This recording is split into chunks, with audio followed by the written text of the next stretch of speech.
Welcome back to the deep dive. With Christmas just around the corner, I think it's safe to say we're all feeling it, that overwhelming sense of, well, just too much. So for this Mindset Rebuild deep dive, we're tackling that head on. It's the perfect time for it. I mean, the holidays, they can be a whirlwind, right? Absolutely. Schedules packed, expectations through the roof. It's like we're all just trying to keep our heads above water.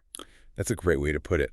And to help us navigate those choppy waters maybe even learn to surf a little, I'd like to welcome back Rebecca, our resident expert on all things Mindset Rebuild. Great to be back. Always a pleasure. Now, before we dive in, for any of our new listeners out there, Mindset Rebuild is all about finding those simple, practical ways to manage stress. And that's especially important for our busy creators and business owners, wouldn't you say? Absolutely. You can find out more at mindsetrebuild.substack.com. But for now, let's get back to those choppy waters, that feeling of overwhelm. Yeah, and I think one of the core messages of Mindset Rebuild is this idea of not just trying to avoid those waves of overwhelm, but actually learning to ride them.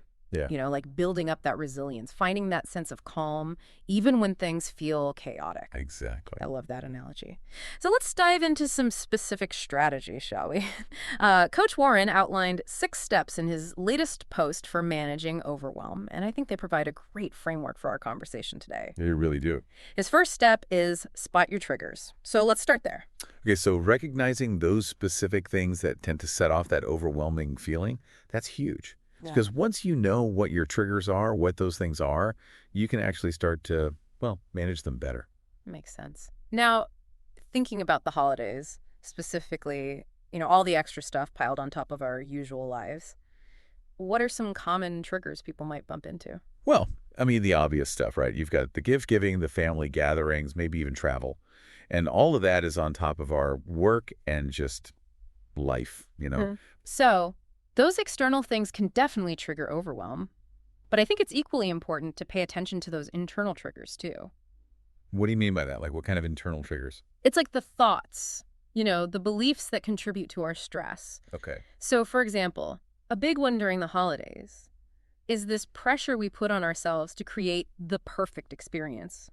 Like we get caught up in this image of perfectly decorated homes, perfectly wrapped gifts, perfect family gatherings. The Hallmark movie version of the holidays. Exactly. Right. And let's face it, that rarely happens in real life. Not at all. And that's exactly why recognizing those internal triggers, those expectations we put on ourselves, that's where it all starts. Because if we can identify those unrealistic expectations, we can start to, challenge them and replace them with something, something a little more balanced, a little more realistic. So we're talking about more than just those external triggers like, a packed schedule or a never-ending to-do list.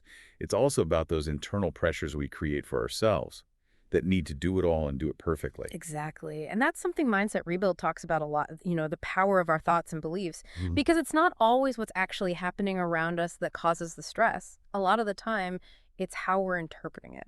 I see what you mean. So once we've started to identify those triggers, both internal and external, what's next? Coach Warren calls step 2, label your overwhelm. Okay, but what does that even mean? Well, it's all about being specific. So instead of just saying, I'm stressed, take a second and really think about what you're feeling. Are you overwhelmed, anxious, frustrated, rushed? Or maybe it's a mix of everything. So it's like giving that feeling a name. Exactly. And what's interesting is once we can label those emotions, we can actually manage them better. It's like taking this big, undefined cloud of stress and breaking it into smaller, manageable pieces. That makes sense. So let's say I'm juggling those work deadlines, holiday shopping, planning a family gathering, and I feel that familiar sense of panic setting in. Instead of just letting it consume me, I could say to myself, okay, right now I'm feeling overloaded. Exactly. And just acknowledging it, naming it, it actually takes away some of its power. Because when we try to, ignore or push down our emotions, they only get bigger and more intense. But when we bring them out into the open, that's when we can start managing them. It's like that saying, a problem well-defined is half solved. So by defining our overwhelm, giving it a name, it feels less, I don't know, less like this big monster we can't handle. Exactly. And that leads us perfectly into the next step, which is all about creating space. It really is about, decluttering, like physically, mentally, emotionally, just finding those little pockets of calm in the middle of all the holiday craziness. Okay, I like that. But break it down for me. How do we actually do that? I mean, things are already so hectic. How do we create more space? Well, on a physical level, it could be something as simple as, tidying up your workspace or decluttering your home, maybe even packing away some of those holiday decorations that are starting to feel, well, more chaotic than festive. Yeah, I totally get that. Even just clearing off my desk makes such a difference for me. It's like creating some mental breathing room, you know? Exactly. Mindset Rebuild really focuses on this idea of uh, our micro environments, like how they can shape our mental state.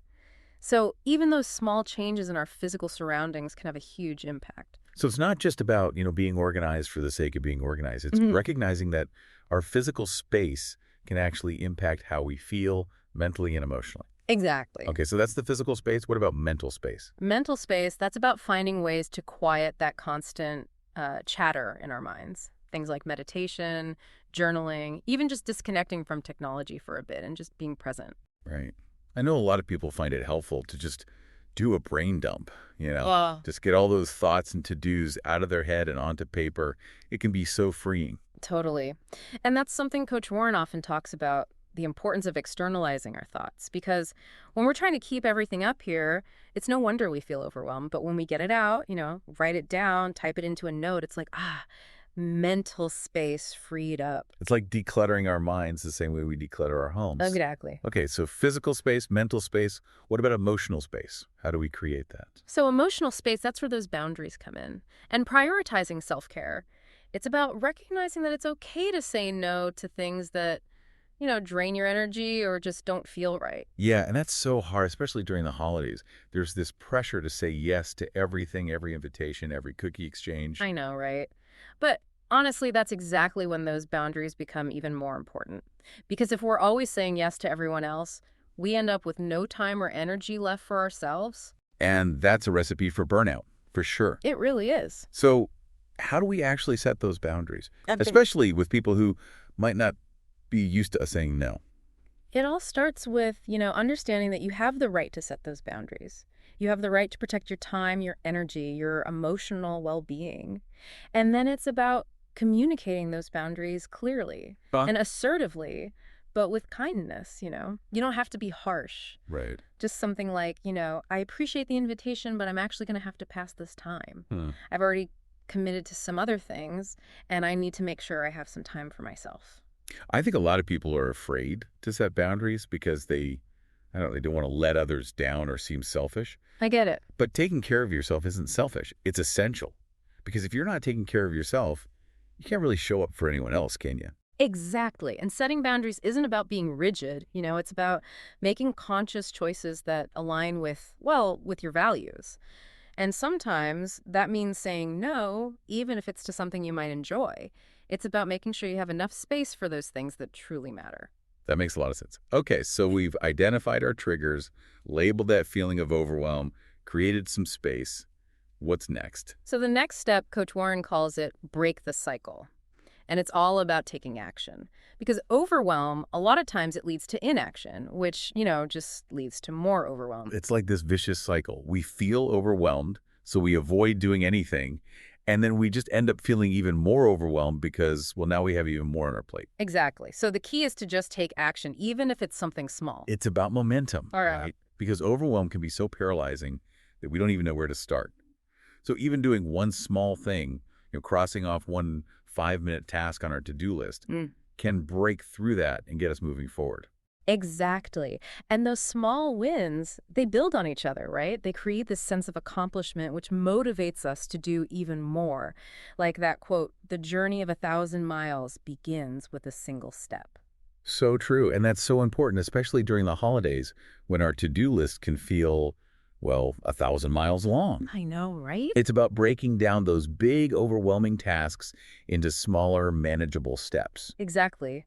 And one technique that Mindset Rebuild suggests is focusing on just one thing at a time. Instead of trying to multitask, just give your full attention to one task and finish it. I'll be honest, that's easier said than done, Hmm. especially in this culture of, constant distractions and multitasking. I know. It Yeah. takes practice. But it's about training our minds to focus, to be in the moment. And the more we do it, the better we get at it. Okay, so we're breaking the cycle by taking action, focusing on one task at a time, celebrating those little wins. What's next? The next step is build a buffer, which is all about creating those protective barriers that help prevent overwhelm in the first place. So it's not just about reacting to overwhelm when it hits. It's about being proactive and putting things in place to help us manage stress better. Exactly. And I'm guessing boundaries play a big role in that, right? Yeah. Like making sure we have enough space in our lives for rest and, well, just time to recharge. Absolutely. And during the holidays, it's so easy to get caught up in everything and forget to take care of ourselves. It's true. That's why it's so important to actually schedule downtime. Like, block it out in your calendar and treat it like any other important appointment. I think a lot of people feel guilty about taking time for themselves, especially when they're already feeling so busy and overwhelmed. I hear that a lot. But taking care of yourself isn't selfish. It's actually the opposite. It's essential. It is. Because if you're not taking care of yourself, how can you possibly take care of anyone else? Exactly. And self-care doesn't have to be anything fancy, you Uh-huh. know? It could be a few minutes of meditation, a hot bath, reading a book, listening to music, just spending time in nature. Yeah, just finding those little pockets of peace and joy throughout the day, even when things are crazy. Exactly. And those moments of self-care, they're not indulgences. They're investments in our well-being, our mental, emotional, and physical well-being. I love that. Investments in our well-being. Mm. Okay, so we're building that buffer by setting boundaries, prioritizing self-care, making sure we have enough time to rest and recharge. What's next? So the last step, it's all about that checking your inner dialogue. That's what Coach Warren calls it. That inner critic. Uh, It seems like it loves to, rear its ugly head this time of year, especially when we're feeling, well, stretched thin. it really does. I mean, when we're overwhelmed, it's so easy to get stuck in those negative thought patterns. Like, I can't handle this, or I'm not good enough, or even I'm going to fail.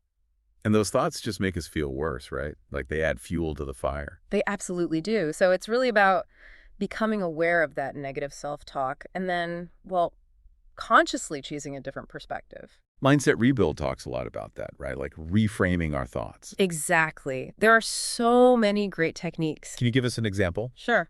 So instead of saying, I can't handle this, maybe try shifting to, I'm capable and I'll take things one step at a time. Okay. Or instead of, I'm so behind on everything, try, I'm doing my best and I'm going to prioritize what's most important. Wow. Just hearing you say that, I can feel a shift. It's amazing how powerful our words are, even the ones we say to ourselves. It really is. And that's why cultivating a more positive, supportive inner dialogue is so important. It's about treating ourselves with kindness, the same kindness we'd offer to a friend. Like we're becoming our own best cheerleaders. Exactly. And that can make such a difference. So we've covered a lot today. We talked about recognizing those triggers, labeling our overwhelm, creating space, taking action, building that buffer, and checking our inner dialogue. That's a pretty comprehensive toolkit for managing stress, wouldn't you say? And not just for the holidays, but all year round. It is. And it's been great to really dig into these mindset rebuild ideas. Coach Warren, he really offers some powerful insights. Absolutely. And I think what I love most about these strategies is that they're not just about, surviving overwhelm. They're about thriving in spite of it. I completely agree. Finding those moments of peace and joy, even in the midst of chaos. Exactly. And remembering that we're not alone in this. Everyone experiences overwhelm. It's part of being human, right? Right. And it's about having the tools to navigate those waves more gracefully. So well said. Rebecca, this has been such a fantastic conversation. I know our listeners are walking away with some really valuable tools for managing overwhelm, not just for the holidays, but for life in general. I hope so. And remember, it's a journey. Be kind to yourself. Beautifully said. So as we wrap up this deep dive, I want to leave our listeners with a little challenge. Yeah. What's one small step you can take today to start managing that overwhelm? Maybe it's clearing off your desk or taking 5 minutes to meditate. Or maybe it's just saying no to something that doesn't feel right. You've got this. And for more tips and strategies for beating stress and finding balance, don't forget to subscribe to Mindset Rebuild at mindsetrebuild.substack.com. Thanks for joining us on the deep dive. Until next time, keep exploring, keep learning, and keep taking care of yourselves.